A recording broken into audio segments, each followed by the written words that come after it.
مسلمانانو روزانه ترقی، اسلام کی ترقی، په ایمان کی ترقی، د هغې د ریاست مزید خوریدل، دا داسې خبرې وې چې دا د کافرانو د قریش نه، د قریش د مکو نه بالخصوص نه برداشت کېدې.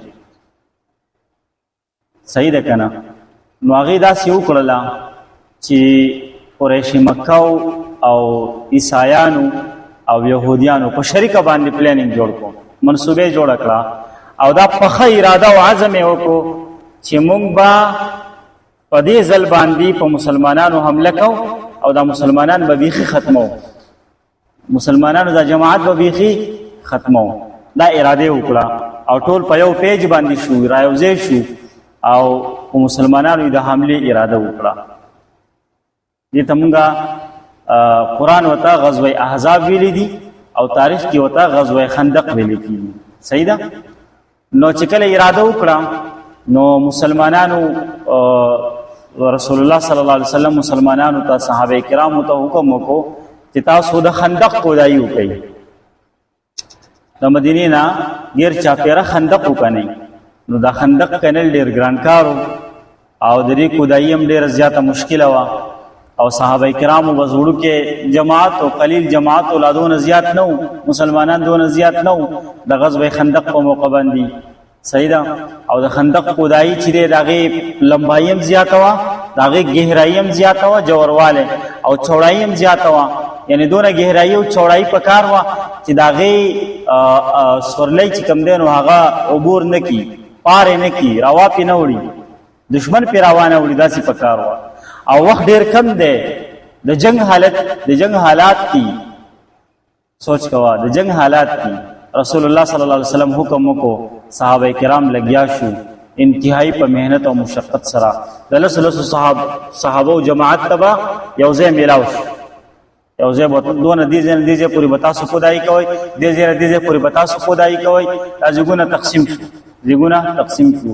رسول الله صلی الله علیه وسلم به حیثیت فرد هغې په خپله هم په دې کودایي کې شرکت وکړو. نبي علیه السلام به په خپله باندې هم کار کوو او صورتحال دغه وخت کې داسې و چې دوی ته به د دې دپاره ټایم نه میلاوېدو چې د خندق نه راوځي او ولاړ شي پورته، هلته روټۍ موټۍ وخوري بیا راشي. حتی چې د صحابو نه د نبي علیه السلام نه پکې منځونه هم قضا شو. یو مشکله مرحله وه، یوه سخته مرحله وه، خو بس د الله تعالی نصرت و مدد و ایمانی قوت او طاقت او چې هغه خندق چې دی د هغې کودایي شروع او کمپلیټ هم شوه. نو د خندق دا کودایي چې کله شروع وه نو په دې کې یو جماعت د صحابو داسې و چې د هغې په حصه کې یو داسې کاڼی راغی چې د هغې کاڼي ماتول ډېر زیات ګران و. هغې ډېر زیات وس او کوشش وکړو خو هغه کاڼی مات نه شو. نو حضرت سلمان فارسي رضی الله تعالی عنه یې ولېږو په رسول الله صلی الله علیه وسلم پسې چې داسې یو کاڼی راښکاره شوی دی او هغه نه ماتېږي. نبی کریم صلی الله علیه وسلم په هغه موقع باندې تشریف راوړو.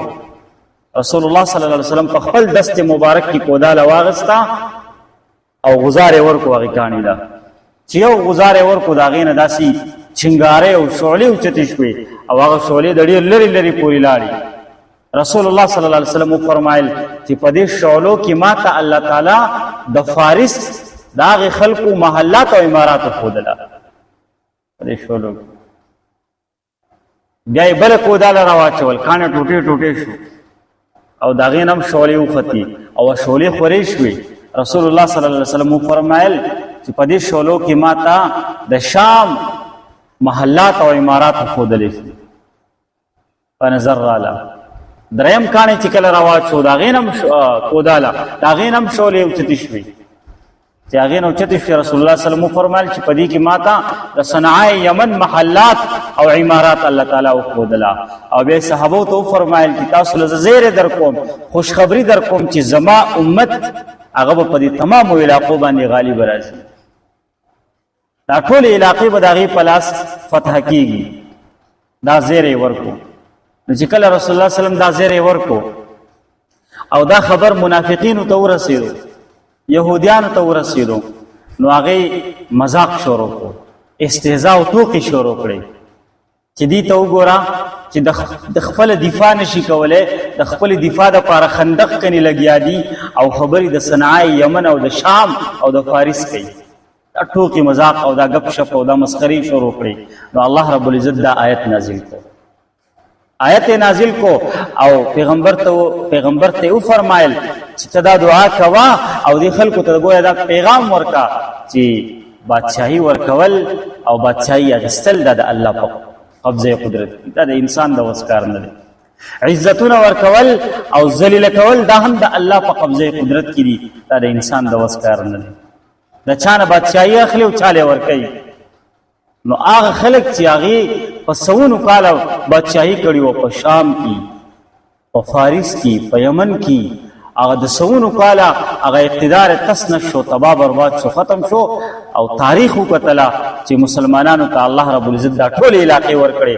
د ابوبکر صدیق رضی الله عنه په زمانه کې چې کومې لښکرې روانې شوې وي یا د کومو لښکرو د روانه کولو حکم چې رسول الله کړی و، نبی علیه السلام بیا وفات شو او ابوبکر صدیق رضی الله عنه هغه لښکرې روانې کړې.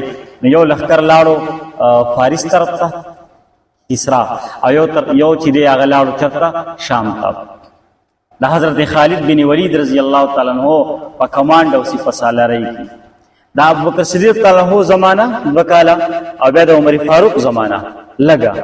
په دې لږ وخت کې الله رب العزت د دې وړوکي جماعت چې ټوټل تعداد لري 23,000 صحابه کرامو او الله رب العزت د هغې په لاس باندې پوره شام فتح کړو. او دا هرقل اقتدار چې دی هغه د سونو کالو اقتدار هغه ټوکړې ټوکړې کو، حتی چې بیت المقدس چې دی هغه الله تعالی مسلمانانو له وښودل، الله تعالی وښودل، ټولې دنیا ته وښودل چې وګوره بادشاهي ورکول او اخیستل دا زما کار دی. نو هغه چې د روټۍ درک به نه لګېدو په مکه کې، جامې به په جسم باندې پوره نه وي. حضرت خالد ابن ولید رضی الله تعالی عنہ د هغې په جسم باندې کمیس پوره نه وخه، ملا به ښکاره وه، ملا به یې لغړه وه، توره به یې په لاس کې نیولې او روان و. الله رب العزت د پوره شام بادشاهي ورته نصیب کړه او دومره فراخي پې الله راوسته چې هر قسم نعمتونه ول الله ورکړه. الله وعده کړې وه انتم الاعلون ان کنتم مؤمنین، چې تاسو مؤمنان یې او کلک ایمان ستاسو په سینه کې، نو تاسو په ټوله دنیا باندې غالب راځئ، تاسو ته به الله غلبه درکوي. الله هغې ته وښودله. نو شام دلته فتح شو. هلته چې دی فارس هم الله رب العزت چې دی هغه د مسلمانانو په قبضه کې ورکړو، هغه ټوکړې ټوکړې شو، د هغې اقتدار تباه برباد شو. د هغې آتش پرستو مجوسیانو الله رب العزت مسلمانانو ته ورکړو. نو هغه منافقانو ته الله وښودل. نو په دې آیت مبارکه کې د هغې منافقانو هغه کومه استهزاء چې وه، کومې ټوکې چې وې، نو په د هغې خلاف الله رب العزت د آیت را نازل کو. نو رسول الله ته او صحابو ته یو ګویا تسلي هم ورکړه چې بادشاهي اخیستل او ورکول دا د الله په قبضه قدرت کې دی. او صرف بادشاهي نه، یو سړی به بادشاهي خو د هغه به عزت نه وي، ذلیله به وي. یو سړی به فقیري غریب به وي، الله به هغه له دونه عزت ورکړی. نو عزتونه ورکول او ذلیله کول دا هم د الله په قبضه قدرت کې دي.